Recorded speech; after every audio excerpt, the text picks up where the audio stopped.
Menurut WHO, lebih daripada 200 juta remaja perempuan dan wanita yang telah menjalankan pembedahan female genital mutilation atau dikenali dengan khitan di negara yang mempraktikkan pembedahan ini seperti di negara-negara Asia. Female genital mutilation (FGM) adalah prosedur yang dilakukan pada wanita yang melibatkan pengubahan alat kelamin wanita. Implikasi FGM termasuk jangkitan bakteria dan virus, komplikasi obstetrik dan masalah psikologi. Hari ini kita akan menelusuri tentang kajian FGM ini dengan pakar perubatan, ilmuwan agama dan dapatan kajian. Apakah konklusi pagi kajian ini?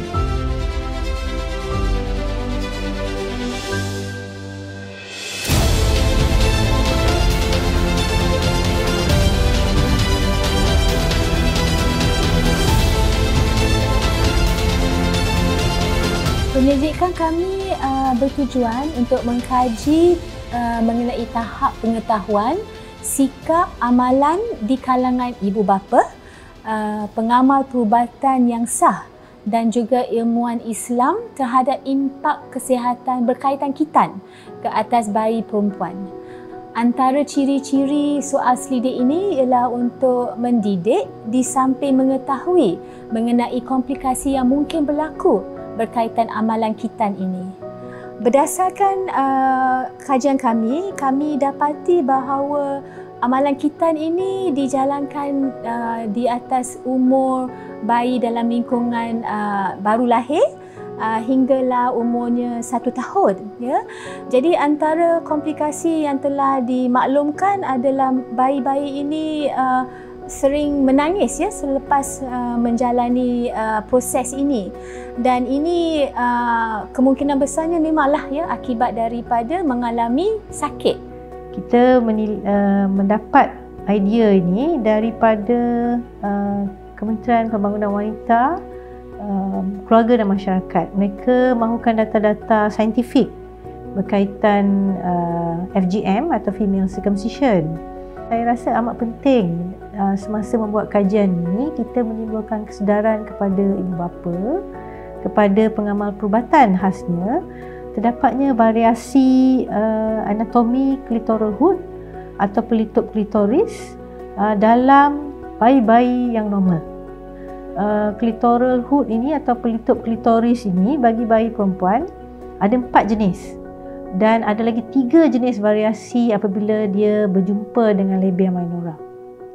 Ini bermakna kita mungkin boleh mencederakan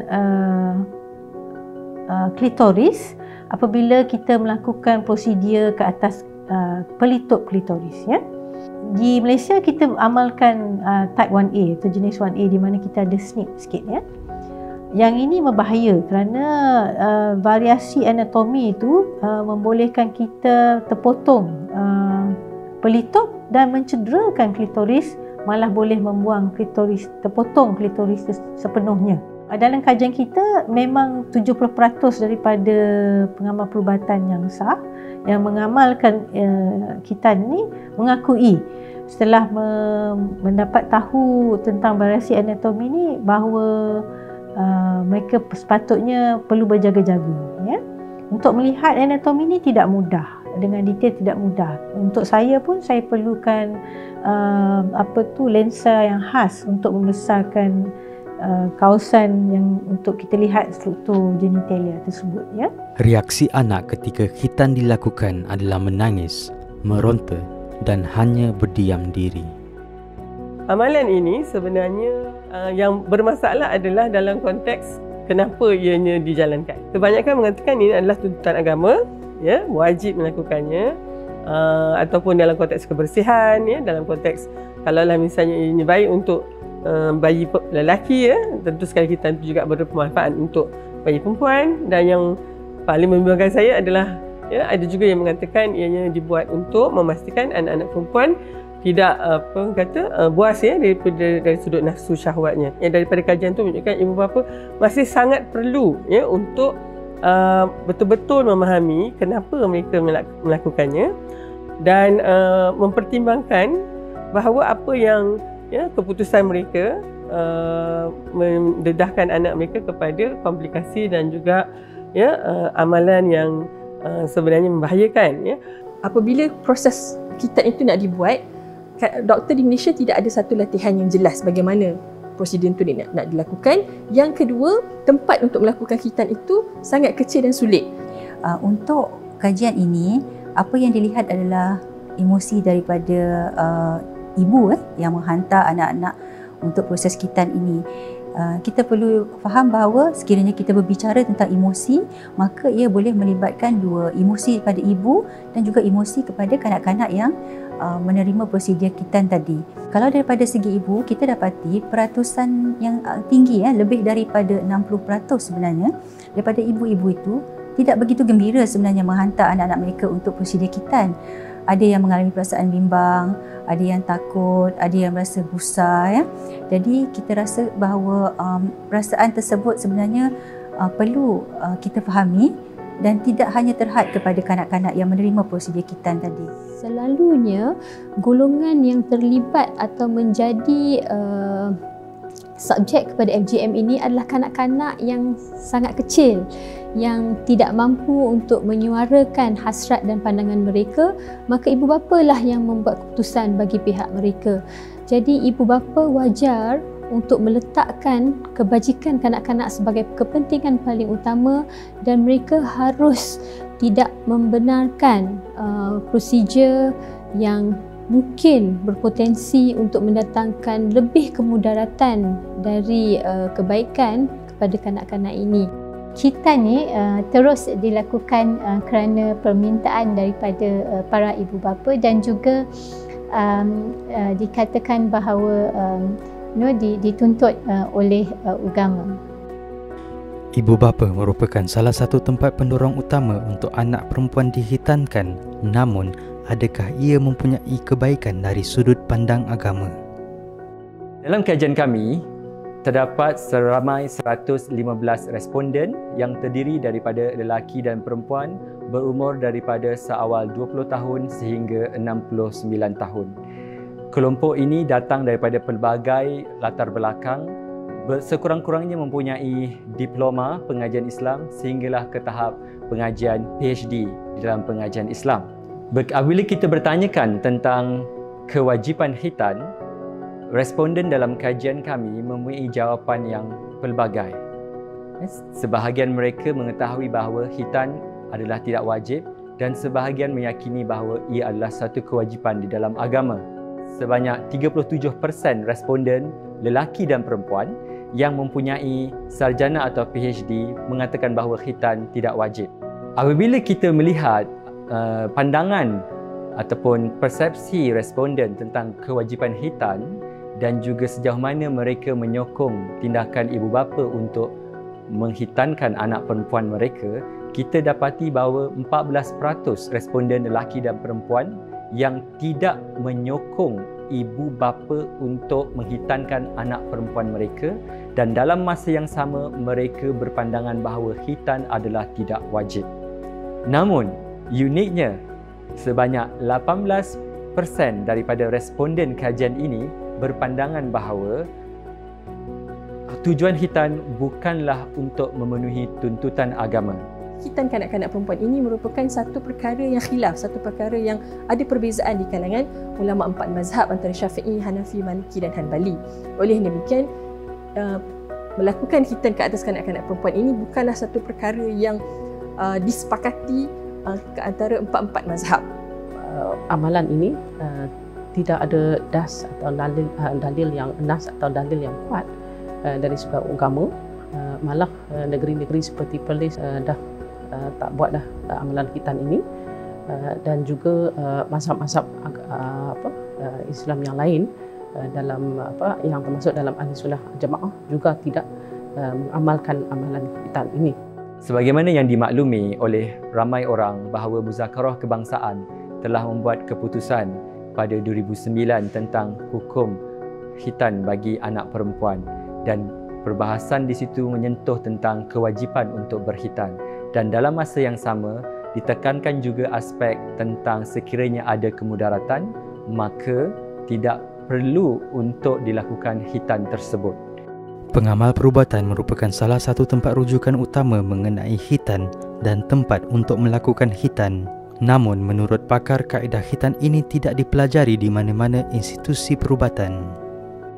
Mutilasi genitalia wanita atau dikenali secara popular FGM merupakan satu amalan yang berlaku bertahun-tahun lamanya, walaupun terdapat bukti-bukti yang kukuh bahawa ia berpotensi untuk mendatangkan kemudaratan kepada kanak-kanak, sama ada secara short term ataupun long term.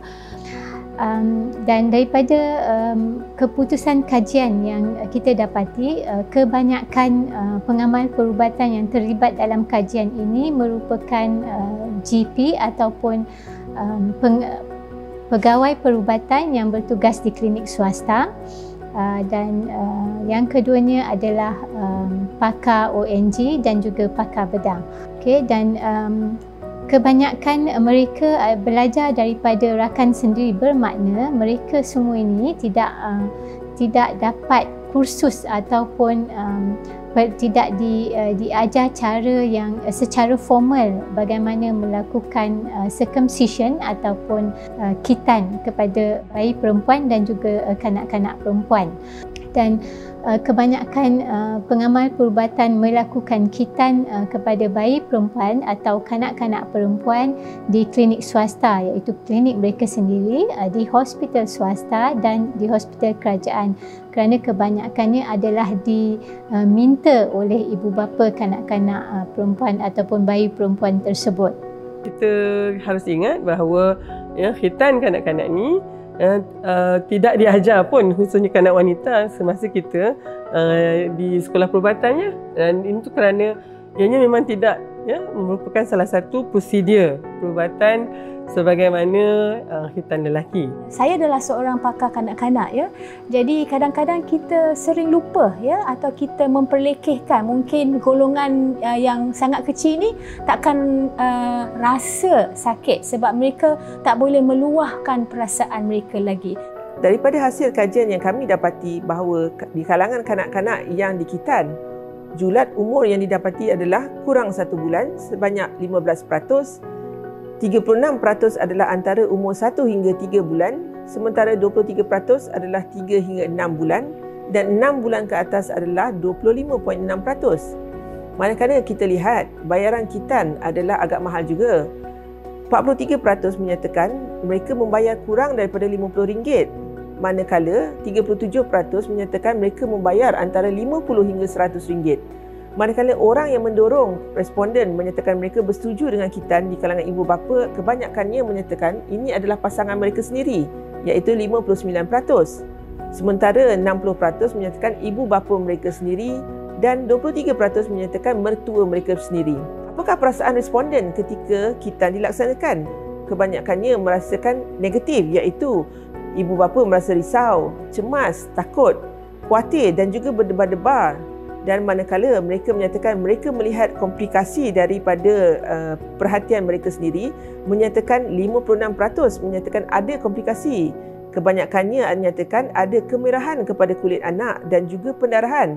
Ini adalah satu faktor yang merisaukan. Jadi apabila kita melakukan khitan adalah sangat membahaya kepada anak dan juga masa depan anak itu sendiri. Sekiranya prosedur khitan tadi dijalankan dengan tidak sempurna dan mengakibatkan komplikasi, dan contohnya seperti ada perubahan berlaku pada struktur genitalia kanak-kanak tersebut, kita faham bahawa kemungkinan akan berlaku masalah daripada segi hubungan seksual mereka apabila mereka dewasa kelak.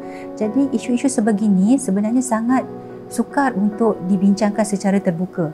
Jadi apabila berlaku sedemikian, maka tekanan emosi yang dialami itu sebenarnya lebih kepada dipendamkan, boleh menjadi kepada masalah kemurungan yang boleh juga sehingga meretakkan perhubungan di antara kanak-kanak tadi ataupun wanita yang telah menerima khitan tadi dengan pasangannya.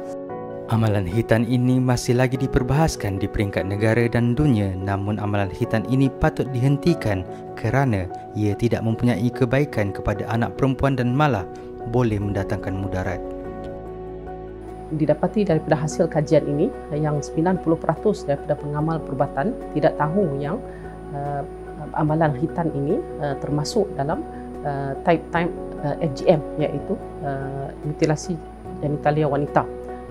Dan dari segi perubatan juga tidak ada manfaat, malah dia boleh membawa kepada kemungkinan risiko kemudaratan ke atas bayi dan kanak-kanak perempuan ini. Saya sebagai pakar ginekologi kanak-kanak dan remaja, kita perlu melindungi kanak-kanak dan bayi perempuan kita, dan oleh itu saya tidak lagi sendiri secara peribadi melakukan amalan ini. Di dalam undang-undang, mengikut undang-undang, kita di Malaysia tidak mempunyai perundangan khusus, tidak seperti di beberapa negara lain. Contohnya di United Kingdom terdapat undang-undang khusus yang dipanggil Akta Pencegahan Mutilasi Genitalia Wanita 2003, di mana ia bukan sahaja menjadikan FGM ini satu kesalahan jenayah, tetapi ia juga menjadikan kesalahan FGM ini sebagai satu bentuk extraterritorial offence yang membawa maksud kalaulah kanak-kanak itu dibawa ke luar negara bagi tujuan melakukan prosedur FGM, itu juga merupakan suatu kesalahan dan boleh dikenakan tindakan walaupun dilakukan di negara lain. Ibu bapa lah merupakan benteng utama untuk menjaga dan melindungi kanak-kanak ini kepada bahaya FGM. Bagi golongan doktor pula, sekiranya terdapat permohonan atau permintaan daripada ibu bapa, maka doktor lah merupakan benteng terakhir untuk melindungi kanak-kanak ini. Kerana kalau doktor tidak mahu melakukan prosedur ini, ia tidak akan berlaku. Oleh itu, doktor mestilah kental di dalam meyakini bahawa prosedur ini lebih banyak mendatangkan risiko kemudaratan daripada kebaikan, dan wajar mengambil langkah yang lebih agresif di dalam melindungi kepentingan kanak-kanak. Suka juga saya ingatkan di sini bahawa prosedur khitan atau female circumcision ini tidak dilindungi di bawah medical indemnity insurance yang diwajibkan untuk semua pengamal perubatan. Kita harapkan dengan adanya kajian yang lebih mendalam akan terdapat beberapa rumusan dan cara untuk mengurangkan atau melupuskan amalan khitan di kalangan bayi wanita, bayi perempuan di Malaysia. Jadi selalu saya ditanya, apakah fungsi pelitup klitoris ini? Kita memberitahu kepada ibu bapa dan terutamanya pelitup klitoris ini adalah memang anugerah Tuhan. Dia menutup klitoris itu kerana klitoris ini sama macam fungsi glans kepada lelaki. Bagi pihak para penyelidik dan saya sendiri, kami nak mengucapkan berbanyak terima kasih kepada Kementerian Pembangunan Wanita, Keluarga dan Masyarakat kerana memberi peluang kami menjalankan kajian rintis ini. Kami harap kajian rintis ini dibawa kepada kajian yang lebih besar, yang lebih mendalam, kerana kita perlu lebih informasi dan data-data saintifik untuk memudahkan lagi semua lapisan masyarakat mengetahui kenapa amalan kita ni sebenarnya memang tiada sebarang manfaat untuk kesihatan, dan amalan ini sepatutnya tidak diteruskan. Untuk itu saya mengucapkan berbanyak terima kasih.